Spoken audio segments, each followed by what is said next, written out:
Good morning everyone दोस्तों, स्वागत है आपका प्रेप पॉइंटर्स में। Today is 17th of July और आज हम लोग टॉपिक करने वाले हैं 7। कौन कौन से 7 टॉपिक्स हैं एक बार ब्रीफली देख लेते हैं।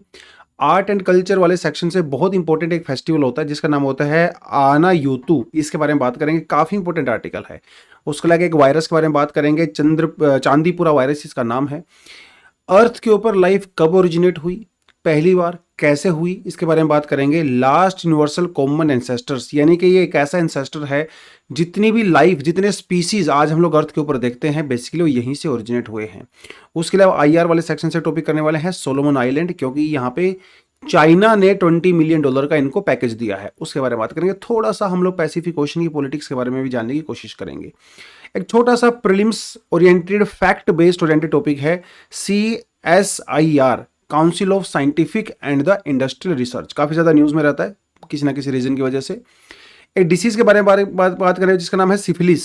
ये जानना बहुत जरूरी है क्योंकि इसके केसेस काफी ज्यादा बढ़ रहे हैं।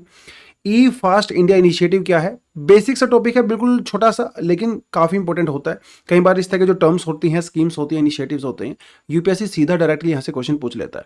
चलिए सदा बढ़ते हैं पहले टॉपिक पे, ज़्यादा डिले नहीं करते हैं, काम की बात करते हैं सीधा। ये देखिए ज़रा, यहाँ पे क्लियरली आप देख सकते हो। तो बेसिकली एलिफेंट्स है, आप देखिए ज़रा, यहाँ पे क्राउड है और ये टेम्पल है। ये एलिफेंट्स किस तरह से क्राउड की तरफ मुंह करके खड़े हुए हैं और ये लोग अपना वेट कर रहे हैं कि जैसे उनका नंबर आता है तो वो इन एलिफेंट्स को खाना खिलाते हैं। और बेसिकली यही इस पूरे फेस्टिवल की थीम भी है। इसका नाम है आना यूतु। कहाँ पे होता है जी? थिसूर के अंदर होता है। कौन से टेंपल में होता है?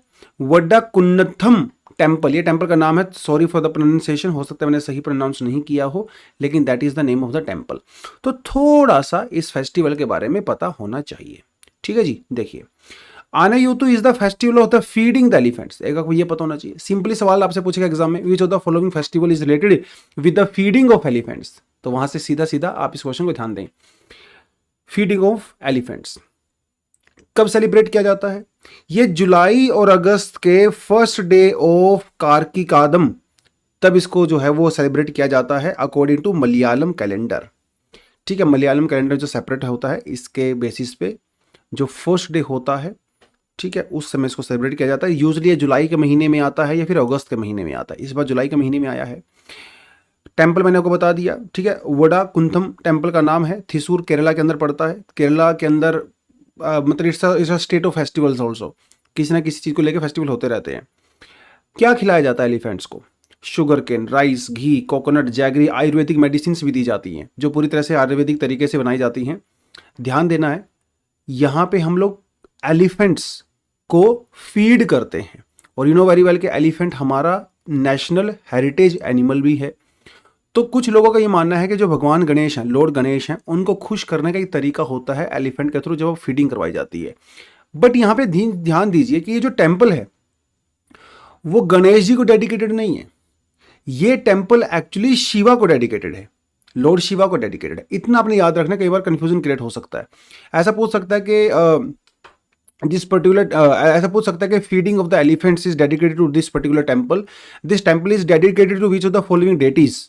ऐसा आपसे पूछ सकता है। तो कुछ लोगों को ऐसा लगेगा कि अच्छा गणेश जी की पूजा हो रही है तो गणेश को डेडिकेट, नहीं, ऐसा है नहीं, लॉर्ड शिवा को डेडिकेटेड है। Temple architecture is a style of Kerala, is influenced by the Dravidian architecture. ठीक है, तो हमारे पास एक नागरा स्टाइल होता है जो कि यूजुअली नॉर्थ इंडिया में रहता है, एक सदर्न इंडिया में जो कि द्रविडियन स्टाइल होता है, एक मिक्स स्टाइल भी होता है जिसे वेसरा स्टाइल कहते हैं, और स्टेट वाइज इनके अंदर थोड़ा बहुत वेरिएशंस होता है। तो वैसे तो ये जो टेम्पल है वो द्रविडियन स्टाइल में है, लेकिन हल्का सा यहाँ पे आपको मॉडिफिकेशन नजर आती है। तो एक तो इसका टावर बहुत बड़ा है, आपने मैंने पिक्चर में अभी आपको दिखाया, देखिए ये टावर जो आपको यहाँ पे नजर आ रहा है, तो ये टावर की बात होती है। यूजुअली जो सदर्न पार्ट ऑफ इंडिया में आपको मोस्टली जो टेम्पल्स मिलेंगे उनके वह टावर होते हैं हमेशा। उनके गेट जो होते हैं, गेट में आपको टावर्स देखने को मिलते हैं जिसे गोपुरम भी कहते हैं, वो जनरली आपको देखने को यहाँ पे मिलेगा। मुराल पेंटिंग्स जो है यहाँ पे की जाती हैं। देखिए दो तरह की पेंटिंग्स होती है, एक जो है मुराल होती है, एक मिनिएचर पेंटिंग्स होती है। यूजुअली मिनिएचर पेंटिंग जो कि बहुत छोटे साइज में बुक्स वगैरह के ऊपर बनाई जाती हैं। मुराल पेंटिंग बेसिकली दीवारों वगैरह के ऊपर बड़े साइज में बनाई जाती हैं। तो यहाँ पे मुराल पेंटिंग्स आपको देखने को मिलते हैं इस टेम्पल्स में। ये मुराल पेंटिंग ज़्यादातर महाभारत की कहानियों के ऊपर बेस्ड है उसके अलावा यहाँ पे टेम्पल में एक बहुत बड़ा हॉल भी है जिसे हम लोग कुथम्बलम कहते हैं। तो यहाँ पे थिएटर होता है बेसिकली, कूथू, नांग्यार कूथू, कोडियट्टम, ये परफॉर्मिंग आर्ट्स है, थिएटर होता है जिसके लिए यहाँ पे जगह बनाई गई है। बड़ी ज़बरदस्त चीज़ है। उसके अलावा इसको नेशनल मोन्यूमेंट भी डिक्लेयर किया गया है। इतनी इन्फॉर्मेशन प्रीलिम्स के लिए सफिशिएंट है। चलिए, चांदीपुरा वायरस ये क्या है? बेसिकली गुजरात के अंदर 5-6 बच्चों की डेथ हो गई है बिकॉज ऑफ दिस वायरस, जिसका नाम है CHPV या फिर चांदीपुरा वायरस। अनफॉर्चुनेट सा ऐसा हुआ, गुजरात में कुछ बच्चों की डेथ हुई, राजस्थान में भी 1-2 बच्चों की डेथ हुई, मध्य प्रदेश में भी 1 बच्चों की डेथ हो गई है। तो ये इस वायरस के बारे में जानना बहुत ज़रूरी है। देखिए, ये वायरस जो बॉडी में एंट्री करता है तो बेसिकली ये इसकी वजह से रेबीज हो सकता है, ये जानना ज़रूरी है। यूजली मतलब हम लोग यही बात करते हैं कि रेबीज कैसे होता है। रेबीज कुत्तों के काटने से होता है, बाइट करने से होता है, कुछ मंकीज़ के काटने से हो सकता है, कुछ और ऐसे एनिमल्स भी होते हैं जिनके काटने से रेबीज आपको हो सकता है। तो ये रेबीज वायरस जो है बेसिकली अलग अलग तरीके से हो सकता है और उसकी अलग अलग वेरिएशंस भी होती हैं। तो ये जो चांदीपुरा वायरस है, ये एक, ध्यान दीजिए, राब्डी वार्डे फैमिली से बिलोंग करता है, जो कि आपकी बॉडी में जब जाता है तो वहाँ पे रेबीज जो है कोजिंग लीसे वायरस आपकी बॉडी में एंट्री होती है और उसकी वजह से रेबीज लेटर ऑन आपको देखने को मिलता है। नर्वस सिस्टम के ऊपर डेफिनेटली अटैक करता है, जिसकी वजह से एनसेफेलाइटिस हो सकता है। एनसेफेलाइटिस का मतलब ये होता है कि धीरे धीरे आपकी ब्रेन के अंदर स्वेलिंग आ जाती है, आपकी मेमोरी लॉस होने लगता है, आप कन्फ्यूज़न क्रिएट होने लगता है। तो बेसिकली हमारे जो ब्रेन टिश्यू है उसके अंदर इन्फ्लेमेशन आ जाता है, उसके अंदर स्वेलिंग आ जाती है। यूजुअली ये जो चांदीपुरा वायरस है ये 2 तरीके से फैलता है। 2 इसके बेसिकली जो वेक्टर होते हैं, एक होता है सैंड फ्लाइज, जो कि जिसे कई बार लोग रेत मक्खी भी कहते हैं, सैंड फ्लाइज, और दूसरा होता है मस्कीटो, एडीज एजिप्टी। ये 2 सैंड फ्लाइज और एडीज एजिप्टी आपको याद रखना है, जिसकी वजह से फैल सकता है। ये इनकी जो salivary virus reside in the salivary gland of these insect, यानी कि जो सैंड फ्लाई होती है और मस्कीटो होता है, इनकी जो सलाइवरी गले के अंदर जो ग्लैंड होती है वहाँ पे वायरस रहता है, और जब ये काटते हैं इंसानों को तो वो बेसिकली ट्रांसफ़र हो जाता है। इनिशियली जो सिम्टम होते हैं वो बहुत ज़्यादा खतरनाक नहीं होते, सिंपली आपको बुखार जैसा नज़र आता है, हेडेक थोड़ा आपको देखने को मिलता है, लेकिन धीरे धीरे ये हमारे नर्वस सिस्टम के ऊपर अटैक करना शुरू कर देते हैं। अगर थोड़ा ज़्यादा अक्यूट हो जाता है, सीरियस केस हो जाता है, तो फिर ये रेस्पिरेटरी डिसीज़ और ब्लीडिंग, एनीमा वगैरह वो सब जो है वो देखने को मिलता है। और एक बार अगर एनसेफेलाइटिस की स्टेज आ जाती है, मतलब ब्रेन के अंदर स्वेलिंग आनी शुरू हो जाती है, तो उसके बाद फिर 24 से लेकर 48 आवर तक डेथ हो जाती है। यूजुअली जो बच्चे 15 साल या उससे कम के होते हैं, इनको थोड़ा सा ज़्यादा डर रहता है इन्फेक्शन होने का, और इसके अंदर एक्चुअली मोर्टेलिटी रेट भी काफ़ी ज़्यादा है। टाइम टू टाइम देखने को मिला है, मोर्टेलिटी रेट 50% से लेके 70-80% तक भी हो सकता है। तो इस कॉन्टेक्स्ट में देखा जाए तो थोड़ा डेंजरस तो है ही। इसके लिए कोई हमारे पास वायरस के लिए कोई वैक्सीन नहीं है, सिर्फ सिम्टोमेटिक तरीके से इसको जो है हैंडल किया जाता है। मतलब जैसे अगर किसी को रेस्पिरेटरी इश्यूज़ हैं तो उसको टैकल किया जाएगा, अगर किसी को हेडेक है उसको टैकल किया जाएगा अलग से, बुखार है तो बुखार के लिए अलग से टैकल किया जाता है। तो सिम्टम्स के ऊपर फोकस रहता है, क्योंकि इसकी दवाई हमारे पास कोई खास ऐसा है नहीं। तो बेसिकली अब ये ऐसा भी नहीं कोई पुराना नया वायरस है, बहुत पुराना वायरस है। 1965 में पहली बार इसको डिस्कवर किया गया था महाराष्ट्र में, फिर 2003-4 के अंदर महाराष्ट्र के अलावा फिर गुजरात, आंध्र प्रदेश के अंदर ये आया। 300 से ज़्यादा बच्चों की इसमें डेथ हो गई। यूजुअली सेंट्रल इंडिया वाले पार्ट में थोड़ा ज़्यादा नज़र आता है, क्योंकि वहाँ पे कंडीशंस थोड़ी ऐसी रहती हैं, और specially during the time of monsoon, क्योंकि जो सैंड फ्लाइज होती हैं इनकी ग्रोथ बहुत ज़्यादा हो जाती है, और क्योंकि वहाँ पे मस्कीटोज़ की पॉपुलेशन भी बहुत ज़्यादा होती है, जंगल एरिया रहता है, तो उस कॉन्टेक्स्ट में सेंट्रल इंडिया में थोड़ी ज़्यादा ये बढ़ने को देखने को मिलता है। और एक्चुअली इसके नए नए सिम्टम्स आते रहते हैं। जैसे अगर अभी आप देखें प्रेजेंटली, यूजुअली ऐसा माना जाता है कि जो सैंड फ्लाइज होती हैं वो 3 मीटर से ज़्यादा ऊपर उड़ती नहीं हैं, लेकिन अभी रिसेंटली महाराष्ट्र में कुछ स्टडीज़ की गई जिसमें ये पाया गया कि sand flies actually roof top के ऊपर भी पाई गई। तो उनका कैरेक्टर चेंज हो रहा है। जब उनका कैरेक्टर चेंज होता है तो उनकी कैपेसिटी चेंज होती है, और जो नए नए सिम्टम्स हमें देखने को मिलते हैं, जैसे एनसेफेलाइटिस जो ये एक सिम्टम्स है, ये कोई बहुत नया सिम्टम नहीं, पुराना सिम्टम नहीं है, थोड़ा नया सिम्टम है जो शायद अभी कुछ समय पहले ही क्रिएट हुआ होगा, क्योंकि वायरस भी अपने आप को इवॉल्व करते हैं, है ना। तो वो भी स्ट्रॉन्ग होते रहते हैं, नए नए तरीके ढूंढते रहते हैं इन्फेक्शन करने के। तो वो सब चीज़ें हैं, थोड़ा ध्यान दें। आगे बढ़ते हैं नेक्स्ट टॉपिक पे, लास्ट यूनिवर्सल कॉमन एंसेस्टर। देखिए इसका नाम ही बड़ा इंटरेस्टिंग है, लास्ट यूनिवर्सल कॉमन एंसेस्टर, यानी कि लाइफ, अर्थ के ऊपर जो भी लाइफ है, चाहे वो प्लांट लाइफ हो चाहे एनिमल लाइफ हो, आप इसको एनिमल लाइफ से फिलहाल जोड़ के देखें, जितने भी स्पीसीज अर्थ के ऊपर हैं, इंक्लूडिंग अस, मेरा कुत्ता, मेरी बिल्ली, पेड़ पौधे, मतलब बर्ड्स वगैरह, पेड़ पौधे, सब, हम सबका एक ही कॉमन एंसेस्टर है। ये जान के थोड़ा अजीब सा लगेगा, लेकिन बात बिल्कुल सही है। अराउंड 130 से लेकिन 140 million years ago we use to be fish. तो हमारा एवोल्यूशन हुआ है, राइट। म्यूटेशंस होते रहती हैं टाइम टू टाइम, और जिसकी वजह से डिफरेंट तरह की लाइफ आपको देखने को मिलती है।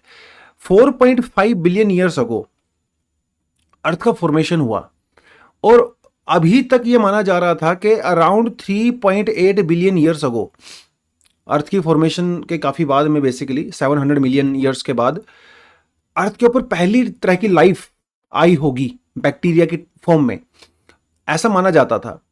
लेकिन अब रिसेंट डिस्कवरी ये कहती है कि चल 3.8 बिलियन तो ठीक, आपके एनसीईआरटी में भी यही लिखा हुआ है, लेकिन इससे पहले भी अर्थ के ऊपर कुछ ना कुछ फॉर्म में लाइफ जरूर आई होगी, और साइंटिस्ट ने यह कहा है कि टाइम पीरियड इज 4.2 बिलियन। तो बेसिकली अर्थ के बनने के 300 मिलियन ईयर्स के बाद हमारी अर्थ पे सिंपलेस्ट फॉर्म में लाइफ ओरिजिनेट हुई। इसे कहते हैं लूका, लास्ट यूनिवर्सल कॉमन एंसेस्टर। हमारी अर्थ के ऊपर 3 तरह से लाइफ क्रिएट हुई, 3 ब्रांचेस में लाइफ क्रिएट हुई, बैक्टीरिया, आर्के और यूकेरिया। बैक्टीरिया और जो आर्के होता है ये सिंगल सेलुलर होते हैं। इसका मतलब ये भी समझ लीजिए कि इन सेल्स के अंदर कोई न्यूक्लियस नहीं होता है, लेकिन जो यूकेरिया होता है, इस सेल के अंदर बेसिकली एक न्यूक्लियस भी होता है, जिसके अंदर जेनेटिक मटेरियल होता है, क्रोमोसोम्स वगैरह होते हैं। इस तरह से लाइफ की जो है वो शुरुआत होती है। अब इनका यह कहना है कि देखिए, हम लोग सिर्फ अंदाजा लगा रहे हैं कि लूका हुआ होगा, क्योंकि हमारे पास इसका कोई भी फॉसिल एविडेंस नहीं है, अभी तक हमें नहीं मिला है, शायद फ्यूचर में मिल जाएगा। लेकिन जब ये सिंगल सेलुलर बैक्टीरिया बने होंगे, आर्के बना होगा, ये यूकेरिया बना होगा, इनसे पहले भी कुछ तो प्रोसेस रही होगी। ऐसा तो नहीं है कि डायरेक्ट सेल बन गया होगा, सेल से पहले कुछ सिंपलेस्ट जेनेटिक मटेरियल डेवलप हुआ होगा। तो उस हिसाब से ये अंदाजा लगाया जा रहा है कि ये लूका रहा होगा, जिसके अंदर 350 जीनोम्स रहे होंगे, 350 बैक्टीरियल जीनोम्स रहे होंगे, और इसके अंदर जो है बहुत सारे बेस पेयर देखने को मिले होंगे 2.5 मिलियन के आसपास। बेसिकली क्या होता है, जैसे हमारे जेनेटिक मटेरियल इस तरह से होता है, ऐसे होता है बेसिकली, वो थोड़ा ट्विस्टेड होता है, लैडर टाइप का होता है। तो ये हमारे यहाँ पे बेस पेयर होते हैं, ठीक है, एक बेस पेयर, 2 3 4 5, ये बेस पेयर होते हैं बेसिकली इस तरह से। तो ये बेसिकली लैडर ही होते हैं जिसको ट्विस्ट किया होता है, ऐसा लगता है ये, इसके अंदर बेस पेयर होते हैं, ठीक है। तो 2.5 मिलियन के आसपास इस लूका के अंदर बेस पेयर रहे होंगे, जिसके अंदर 2600 प्रोटीन एनकोडेड रहा होगा, ऐसा इस स्टडी के अंदर थोड़ा सा बताया गया है। ये हमारी अर्थ के ऊपर सबसे प्रिमिटिव लाइफ रही होगी।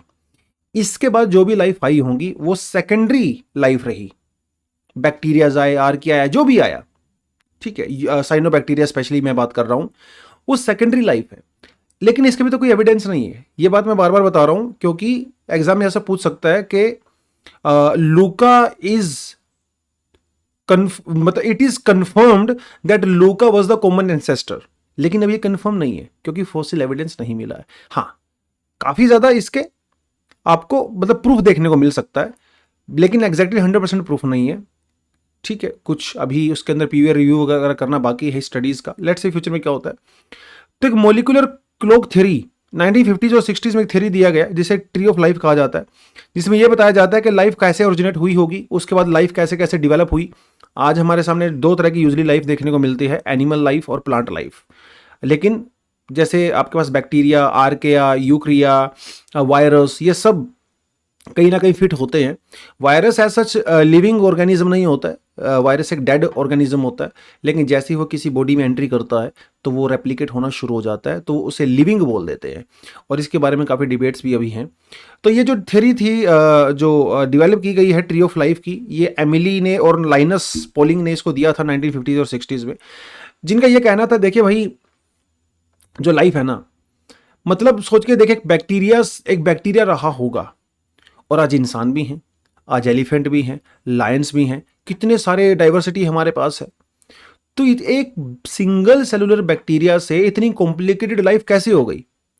एवोल्यूशन हुआ होगा, है ना, म्यूटेशंस हुई होंगी, कुछ म्यूटेशंस ऐड होती रहती हैं, कुछ सब्ट्रैक्ट होती रहती हैं, कुछ नई नई म्यूटेशंस क्रिएट होती रहती हैं।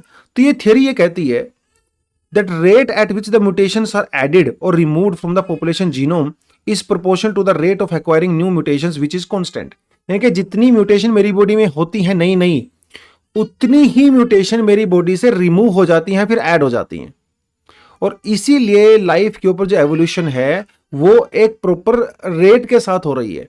और इसीलिए आप किसी ऑर्गेनिज्म को देख के उसकी जेनेटिक हिस्ट्री को स्टडी करके ये बता सकते हैं कि ये कितने साल पहले इवॉल्व हुआ होगा। ठीक है, अगर आप मेरा जीनोम स्ट्रक्चर देखा जाए तो ये बता सकते हैं कि जो होमोसेपियंस हैं वो कितने साल पहले इवॉल्व हुए होंगे। तो मोटा मोटा आइडिया आपको लग जाता है, क्योंकि मेरे बॉडी के अंदर जो रेट ऑफ म्यूटेशन है उससे आप कैलकुलेट कर सकते हो। Basically you can go back to the time. और उसी स्टडी का यूज करके यह बताया गया है कि लूका रहा होगा 4.2 बिलियन ईयर्स अगो। एविडेंस नहीं मिला है, लेकिन एक कॉन्सिक्वेंशियल एविडेंस है, ऐसा लगता है कि यह ट्रू रहा होगा। और क्योंकि अभी यह स्टडी की गई है तो हो सकता है बहुत जल्दी आपको इसको सॉलिड एविडेंस भी देखने को मिल सकता है। चलिए थोड़ा आगे बढ़ते हैं नेक्स्ट टॉपिक पे, सोलोमन आइलैंड। तो जियोग्राफी से IR से ये टॉपिक है। ठीक है, जियोग्राफी में तो आपको लोकेशन ही पूछेगा वो। देखिए जरा, ये ऑस्ट्रेलिया है यहाँ पे। ठीक है, ये ऑस्ट्रेलिया है और ये रहा आपका सोलोमन आइलैंड। ठीक है, पैसिफिक ओशन के अंदर पड़ता है। तो बेसिक सी इंफॉर्मेशन आपको ये पता होनी चाहिए। मतलब और डिटेल में आप जा सकते हो डेफिनेटली मैपिंग में, लेकिन न्यूज़ में क्यों है? देखिए, पैसिफिक ओशन में जो वेस्टर्न पावर्स हैं, जो अमेरिका है, जो उसके फ्रेंड्स हैं, स्पेशली यहाँ पे मैं ऑस्ट्रेलिया और न्यूजीलैंड की बात करूँगा, स्पेशली ऑस्ट्रेलिया की बात करूँगा। बेसिकली हिस्टोरिकली देखा जाए तो जितने भी आइलैंड हैं यहाँ पे ऑस्ट्रेलिया का डोमिनेंस रहा है, और थ्रू ऑस्ट्रेलिया यहाँ पे अमेरिका का भी डोमिनेंस अच्छा खासा रहा है, फ्रांस का भी रहा है। लेकिन चाइना बहुत समय से पैसिफिक ओशन के अंदर इन्फ्लुएंस करना चाहता था, और वो डायरेक्ट तो नहीं कर सकता। तो चाइना ने सोलोमन आइलैंड के साथ बेसिकली एक सीक्रेट डील किया, और अभी उसी सीक्रेट डील के अंडर में $20 मिलियन का फाइनेंशियल पैकेज दिया है चाइना ने सोलोमन आइलैंड की गवर्नमेंट को। और ये काफी समय से ये चाइना करने की कोशिश कर रहा था। अभी तक ये क्लियर नहीं है कि क्या चाइना ने सोलोमन आइलैंड के साथ डिफेंस डील भी किया है, क्या चाइना अपने नेवल बेस वहां पे बनाएगा। अगर ऐसा होता है तो ये डायरेक्ट चैलेंज है ऑस्ट्रेलियन और अमेरिकन अथॉरिटी को। ऐसा हो सकता है। उस कॉन्टेक्स्ट में सोलोमन आइलैंड के बारे में थोड़ा इंफॉर्मेशन आपको पता होना चाहिए। इसकी कैपिटल थोड़ा ध्यान रखें। ठीक है, ये एक सोवरेन स्टेट है, इंडिपेंडेंट स्टेट है, पैसिफिक ओशन के अंदर east of Papua New Guinea, याद रखना है। ट्रॉपिकल कंट्री है ऑब्वियसली, क्योंकि ऑस्ट्रेलिया भी ट्रॉपिकल कंट्री है। ट्रॉपिकल कंट्री होने के बावजूद भी यहाँ पे टेम्परेचर बहुत ज्यादा नहीं रहता है, क्योंकि एक आइलैंड है और आसपास के एरिया से ठंडी हवा यहाँ पे चलती रहती है। बहुत हाई टेम्परेचर आपको देखने को नहीं मिलेगा। सोलोमन आइलैंड ब्रिटेन की कॉलोनी हुआ करती थी। 1978 में इसको इंडिपेंडेंस मिला, तो ब्रिटेन और अमेरिका काफी इन्फ्लुएंस आपको यहाँ पे देखने को मिलता है। इंग्लिश इसकी ऑफिशियल लैंग्वेज है, but Solomon island Pijin is the lingua franca. ज्यादातर लोगों के द्वारा जो बोली जाती है वो सोलोमन की लोकल आइलैंड है, लेकिन जो ऑफिशियल लैंग्वेज वो ब्रिटिश इंग्लिश है ऑब्वियसली, क्योंकि इतने साल ब्रिटेन वहां पे रहा तो उनका इन्फ्लुएंस तो नजर आता ही है ना। चलिए थोड़ा आगे बढ़े। ये फैक्ट सा बिल्कुल फैक्चुअल सा आर्टिकल है, इसमें कुछ ज्यादा करवाने का है भी नहीं। तो बेसिकली अगर आप यहाँ पे देखें, नल्लाथम्बी कैलेस्वी, ये CSIR की पहली women director general of council इनको बना दिया गया है, पहली डायरेक्टर जनरल। तो इसीलिए CSIR थोड़ा सा न्यूज में था। पहले से डायरेक्टर थी, अभी इनको बेसिकली 2 साल का एक्सटेंशन दे दिया गया है। तो CSIR क्या है? कोविड के टाइम पे बहुत ज्यादा न्यूज में रहा, तब आपने इसके बारे में सुना ही होगा। तो बेसिकली इंडिया में गवर्नमेंट के द्वारा फंड की जाने वाली हाईएस्ट रिसर्च और डेवलपमेंट ऑर्गेनाइजेशन है, largest organisation which is funded by the government of India. 1942 में इसका एस्टेब्लिश किया गया था। ऑटोनोमस बॉडी होती है, खुद के डिसीजन आपने आप लेती है, ministry of science and technology के अंडर में काम करती है। ऑब्जेक्टिव क्या? सिंपल से ऑब्जेक्टिव है इसके। इंडिया में रिसर्च को प्रमोट करना है, साइंटिफिक टेम्पर को इंक्रीज करना है, जो इंडिया में साइंटिफिक डिस्कवरी होती हैं उनको प्रैक्टिकल वे में अप्लाई करना है ताकि लोगों की ज़िंदगी बेटर की जा सके। पेटेंट लेके आने हैं, मतलब ओरिजिनल डिस्कवरीज भी करनी है, इनोवेशंस करनी है। उसके अलावा इंडिया में, पूरे इंडिया में 37 ऐसे रिसर्च इंस्टीट्यूशंस और लैब्स हैं जो कि CSR ने बनाई हुई हैं। नई नई टेक्नोलॉजी को प्रमोट करता है, चाहे वो किसी भी फील्ड में हो, वो काम होता है आपका CSIR का। थोड़ा इसको आप इस तरह से ध्यान रखें। आगे बढ़ते हैं। सिफिलिस। सिफिलिस के कई सारे केसेस मुंबई में देखे गए और टेस्टिंग जैसे जैसे बढ़ रही है, नए नए केसेस सिफिलिस के सामने आ रहे हैं। तो सिफिलिस बेसिकली है क्या? ये एक सेक्सुअली ट्रांसमिटेड इन्फेक्शन होता है। दो लोग जब आपस में इंटरकोर्स करते हैं तो वो उसके बाद ट्रांसफ़र हो सकता है। उसके अलावा मदर टू चाइल्ड, ठीक है, बेबी को भी वो ट्रांसफ़र हो सकता है डिलीवरी के दौरान। ये मेल और फीमेल दोनों को ही इम्पैक्ट कर सकता है। बेसिकली जो जेनेटिकल एरिया होता है, जो प्राइवेट पार्ट्स होते हैं, वहाँ पे इसके इम्पैक्ट देखने को मिलते हैं। जब किसी को ये हो जाता है तो 3 हफ्ते के बाद उसको थोड़े थोड़े सिम्टम्स नज़र आते हैं। स्किन के ऊपर रैशेज आपको देखने को मिलेंगे, थोड़े थोड़े ब्लिस्टर्स, घाव छोटे छोटे आपको देखने को मिलेंगे। अगर इसको यूजुअली ट्रीट नहीं किया जाता है तो ये काफ़ी लंबे समय तक रह सकता है। कभी कभी ये डोरमेंट पोजीशन में भी चला जाता है और कई साल के बाद आपको ये दोबारा से सिम्टम्स देखने को मिलते हैं। तो अगर इनिशियली फेज में इसको टैकल कर लिया जाए तो ये ठीक हो सकता है। एंटीबायोटिक वगैरह जो है वो इसमें दी जाती हैं, ब्लड टेस्ट वगैरह करने के बाद डॉक्टर आपको देता है। यूजुअली जो पेनिसिलिन होती है दवाई, वो इसमें काफ़ी इफेक्टिव हो सकती है। ठीक है, थोड़ा इसको आपने इस तरह से ध्यान रखना है, बाकी इसमें ज़्यादा कुछ है नहीं। ई fast India initiative, NITI Aayog के द्वारा जो इसको इंट्रोड्यूस किया गया एज नीति गियर शिफ्ट चैलेंज ई फास्ट के अंडर में। अब देखिए, ई फास्ट स्कीम तो थोड़ी पुरानी स्कीम है, इसके अंडर में हम लोगों ने नया एक बल्कि चैलेंज लिया है। चैलेंज क्या है? देखिए, इंडिया में रेलवे नेटवर्क बहुत डेंस है। माल ढुलाई के लिए, फ्रीट के लिए हम लोग बहुत ज़्यादा रोडवेज का यूज़ करते हैं रादर देन रेलवेज। तो ट्रक जो ट्रांसपोर्ट है वो बहुत क्रूशियल है इंडिया में, और आने वाले समय में ये जो ट्रक्स हैं इनके नंबर बहुत ज़्यादा बढ़ जाएगा। और you know very well, truck क्या यूज़ करते हैं? डीजल यूज़ करते हैं, और यहाँ से निकलती हैं ग्रीन हाउस गैसेस जो कि क्लाइमेट चेंज को एनहेंस करती हैं। इसीलिए हम लोग चाहते हैं कि इंडिया में जो ट्रक हैं, basically truck transport electric technology को अडॉप्ट करे।